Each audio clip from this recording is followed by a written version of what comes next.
Jessica hanya menjalani hukuman 8 tahun penjara, saudara. Kita bahas bersama dengan pakar hukum pidana, Mas Heri Firmansyah yang telah bergabung bersama kami di Kompas Malam. Selamat malam, Mas Heri.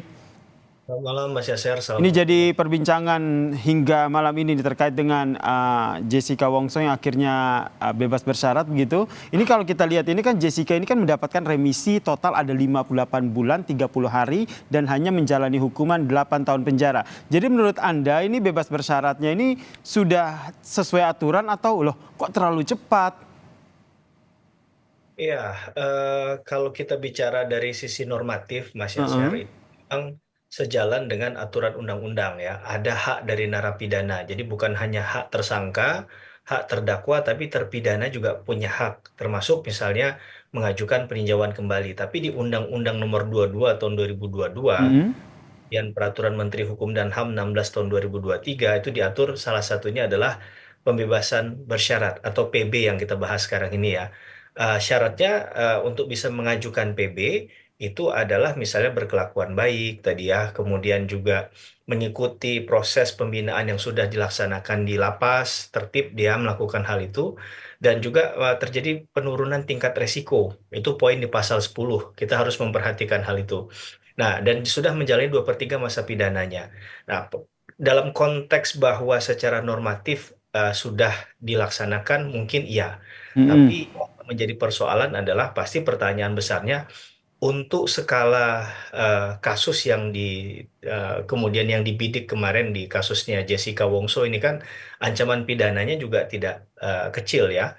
Tadi sudah kita katakan vonisnya bahkan mencapai 20 tahun dengan menjalani 2/3 8 tahun dan sekarang sudah bisa mendapatkan remisi hampir 5 tahun.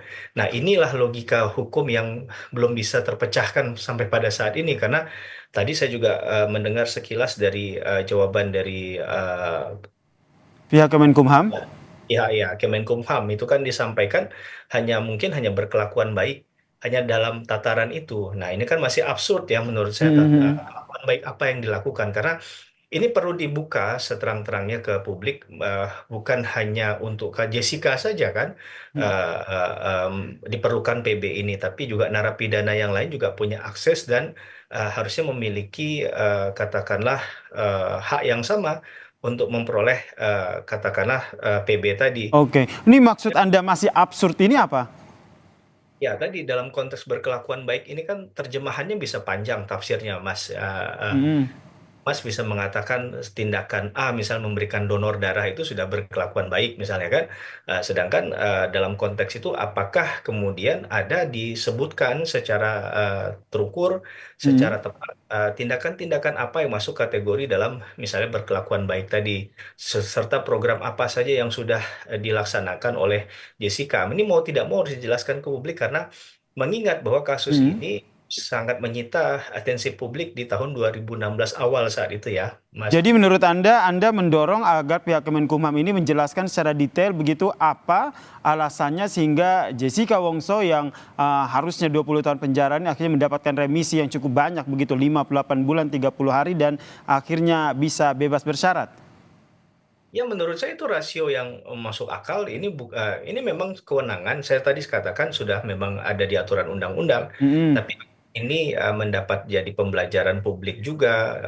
Tidak hanya informasinya hanya orang yang mengusahakan secara pribadi saja yang mengetahui, tapi orang-orang yang di Mm. luar sana yang mungkin saja akan berusaha untuk melakukan dan ingin mencapai hal itu juga saya rasa perlu untuk mendapatkan informasi hal ini. Jadi tidak Oke. ada hal yang perlu ditutup-tutupi kan, ini halnya Mm-mm. harusnya terbuka saja agar kita bisa melihat bahwa memang pendekatan melalui kewenangan untuk merekomendasikan seseorang itu mendapatkan PB itu adalah secara terang benderang ya memang sesuai dengan aturan hukum yang berlaku dan faktanya demikian begitu. Oke, kalau menurut Anda melihat proses hukum yang selama ini terjadi di tanah air, apakah pemberian bebas bersyarat, kemudian remisi, ini pertama kali terjadi di hukum di tanah air atau pernah ada kasus seperti ini sebelumnya?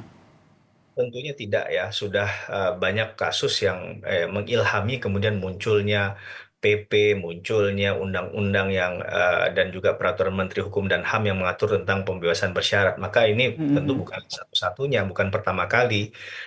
Mas Yasir, kita juga masih ingat kasusnya kalau saya tidak salah Antasari Azhar ya, itu juga pernah mendapatkan PB memang di bawahnya Jessica sekitar 53 bulan 20 hari.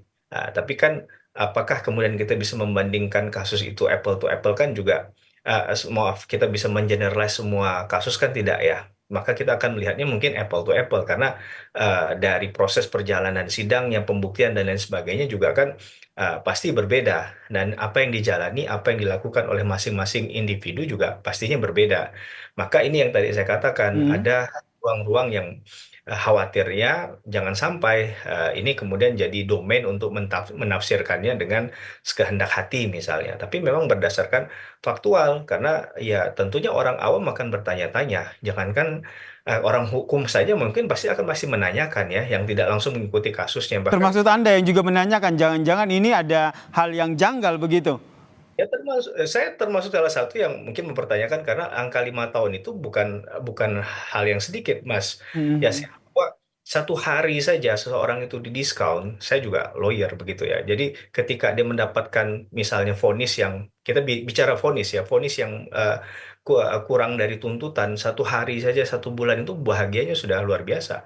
Apalagi ini 5 tahun kan, ini sesuatu yang menurut saya bukan hal kecil.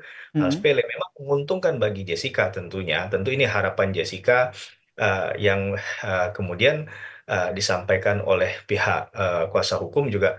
Pihak kuasa hukum juga sebenarnya tidak tahu bahwa akan sebesar ini. Nah, itu itu saja menjadi pertanyaan kita kan, yang mendampingi saja bahkan sampai tidak Mhm. tidak expect akan sampai 5 tahun seperti ini. Jadi menurut Padahal Anda apakah pemberian pembebasan bersyarat ini ada kejanggalan begitu? Bisa disimpulkan seperti itu dan mendorong agar ini pihak dari Kemenkumham itu menjelaskan kepada publik kenapa ini akhirnya diberikan pembebasan bersyarat. Kuasa hukumnya aja sampai kaget begitu.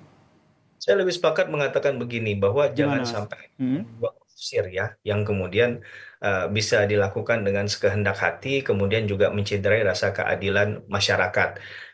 Kita tidak peduli siapa yang mendapatkan itu kalau memang itu adalah haknya. Jadi kita nggak bicara kasus per kasus, Mas Yasir, Oke. tapi kita bicara tentang justice for all, keadilan bagi semua, semua orang yang berhak untuk memperoleh katakanlah pembebasan bersyarat sebagai hak dari narapidana harus dipenuhi. Jangan sampai nanti ada yang mengajukan, tapi ternyata tidak kunjung turun PB-nya atau PB-nya seakan-akan berlarut-larut dalam prosesnya, atau ya tadi harusnya bisa mendapatkan haknya penuh Mhm. menjadi tidak penuh. Itu saja. Nah, jadi kita tidak kemudian menyoal mengapa dia harus mendapatkan PB, kemudian mengapa sebesar itu PB-nya. Itu ya hak dari Oke. masing-masing orang. Cuman pertanggungjawaban dalam hal akuntabilitas, transparansi dalam mengelola satu kebijakan, apalagi kebijakan hukum, ini saya rasa penting untuk diberikan pengawalan, untuk dijelaskan ke publik agar publik tidak kemudian punya pandangan Jangan negatif. sampai salah tafsir begitu ya, yang akhirnya memberikan presiden buruk buat Kemenkumham begitu ya, ini yang kita khawatirkan begitu. Kita nantikan ya apakah nanti ke depannya akan ada penjelasan lebih detail lagi gitu dari pihak Kemenkumham terkait dengan Jessica Wongso yang diberikan pembebasan bersyarat ini. Terima kasih pakar hukum pidana Mas Heri Firmansyah atas perspektifnya terkait dengan kasus ini. Salam sehat Mas Heri. Dan saudara